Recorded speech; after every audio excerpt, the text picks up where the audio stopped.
ఓం శ్రీమాత్రే నమః. హయగ్రీవ శ్లోకం. ఈ హయగ్రీవ శ్లోకం చదవడం వల్ల పిల్లల్లో మంచి విద్య, విజ్ఞానం, ఏకాగ్రత కుదురుతుందండి. చదువుల్లో బాగా రాణిస్తారు. ఈ శ్లోకాన్ని ఇప్పుడు మనం నేర్చుకుందాం.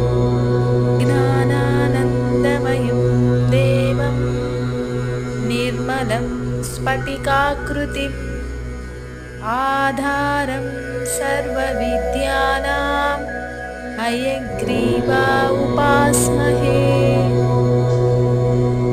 ఈ శ్లోకాన్ని పిల్లల దగ్గర స్కూల్కి వెళ్ళే ముందు 11 సార్లు నిత్యం పఠించేలా చేస్తే వాళ్లకు విద్యలో ఏకాగ్రత కుదురుతుంది, మంచి జ్ఞానాన్ని సంపాదిస్తారండి.